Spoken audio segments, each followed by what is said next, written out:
প্রথমবার ভোটেই বাদিমাত সুপ্তি পাণ্ডে মধুপর্ণা ঠাকুরের। একজন মুখ্যমন্ত্রী মমতা বন্দ্যোপাধ্যায়ের কলেজের বান্ধবী, অন্যজন মতুয়া সংগঠনের ঠাকুরবাড়ির তৃতীয় প্রজন্ম। ৬২,০০০-এরও বেশি ভোটে প্রয়াত স্বামী সাধন পাণ্ডের কেন্দ্রে জয় পেলেন সুপ্তি পাণ্ডে। সাধন পাণ্ডের মৃত্যুর পর থেকে আইনি জটিলতায় আটকে ছিল মানিকতলার ভোট। আইনি জটিলতা কাটিয়ে শেষ পর্যন্ত ভোট প্রক্রিয়া সম্পন্ন হয়। এরপর নবান্নের বৈঠকে মানিকতলা উপনির্বাচনে কলেজের বন্ধুর ওপর ভরসা রাখেন মমতা বন্দ্যোপাধ্যায়। এদিকে নবাগতা মধুপর্ণা ঠাকুরের জয় প্রায় ১৩ বছর পর বাগদা বিধানসভা দখলে নিল তৃণমূল। ৩০,০০০-এরও বেশি ভোটে বিজেপির বিনয় বিশ্বাসকে হারিয়েছেন মধুপর্ণা।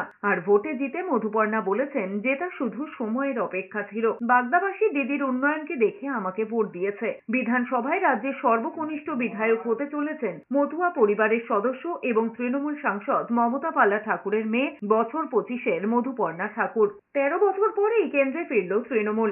এদিকে ভোটের ফল স্পষ্ট হতেই সবুজ আবির, ঢোল তাশায় সেলিব্রেশন শুরু করে দেন তৃণমূল কর্মীরা। গণনা কেন্দ্র থেকে রাস্তা পর্যন্ত বিজেপির প্রার্থী বিনয় বিশ্বাসের পেছনে পেছনে জয় বাংলা স্লোগান দিতে থাকেন তৃণমূল কর্মীরা।